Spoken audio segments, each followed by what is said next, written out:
নমস্কার বন্ধুরা, প্রথমা কিচেনে তোমাদের সবাইকে স্বাগত। আর আমার আজকের রেসিপি কাঁচা লঙ্কা দিয়ে ইলিশ মাছের হালকা ঝোল। তো কাঁচা লঙ্কা দিয়ে ইলিশ মাছের হালকা ঝোল করার জন্য এখানে আমার 500 গ্রাম ইলিশ মাছ আছে। এই মাছগুলোকে প্রথমে আমি হাফ চামচ লবণ, হাফ চামচ হলুদ আর 1 চামচ সর্ষের তেল দিয়ে 10 মিনিট মতো মেরিনেট করে রেখেছি। আর এই হালকা ঝোল করার জন্য আমার অন্য যে উপকরণ লাগবে এখানে আছে 1 চামচ পোস্ত, হাফ চামচ গোটা জিরে, 2 কোয়া আদা আর 4-5টা কাঁচা লঙ্কা। এটাকে আমি মিক্সারে পেস্ট করে নেব। এছাড়াও লাগবে কয়েকটা শুকনো লঙ্কা, কয়েকটা কাঁচা লঙ্কা, কয়েকটা তেজপাতা, লবণ, হলুদ গুঁড়ো, কালো জিরে আর কাশ্মীরি লঙ্কার গুঁড়ো। তো ইলিশ মাছের হালকা ঝোল করার জন্য আমি কড়াইতে সর্ষের তেল দিয়েছি। রান্নাটা কিন্তু আমি সর্ষের তেলে করব। আর প্রথমে আমি মাছগুলোকে ফ্রাই করে নেব।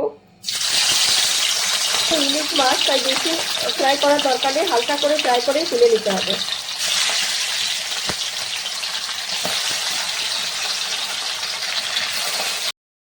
তো দেখো মাছগুলো আমি হালকা ফ্রাই করে তুলেও নিয়েছি। এদিকে দেখো তেলটা তো ছিলই, আরও কিছুটা সর্ষের তেল অ্যাড করেছি। আর এখন আমি ফোড়ন দেব কয়েকটা শুকনো লঙ্কা, কয়েকটা তেজপাতা, কালো জিরে, হাফ চামচ মতো, আর হলুদ গুঁড়ো, হাফ চামচ মতো হলুদ গুঁড়ো, হাফ চামচ লবণ।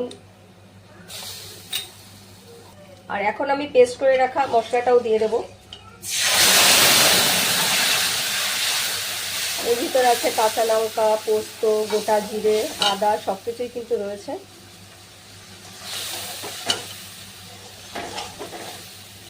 তো 2 মিনিট মতো আমি কষিয়ে নিয়েছি। আর এখন কিছুটা জল অ্যাড করব।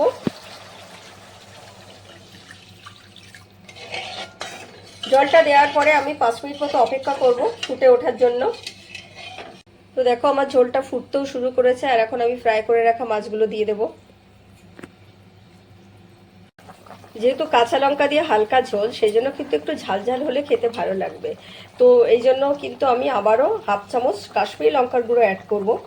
এটা দেওয়ার ফলে কিন্তু কালারটাও আবার আসবে ভালো। আর কয়েকটা কাঁচা লঙ্কা।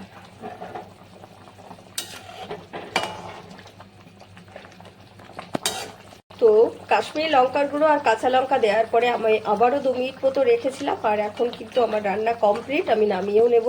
তো কাঁচা লঙ্কা দিয়ে ইলিশ মাছের হালকা ঝোল আমার রান্না কমপ্লিট। আমার তো ভীষণ ভালো লাগে, তোমাদেরও নিশ্চয়ই ভালো লাগবে। প্রতিটি স্টেপ দেখো আর এইভাবে বাড়িতে ট্রাই করো।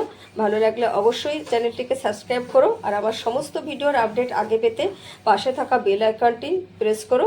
আর সবাই খুব ভালো থেকো, সুস্থ থেকো, আর এইভাবে আমার পাশে থেকো। আর দেখা হবে আবার নেক্সট কোনো ভিডিও নিয়ে সবার সাথে।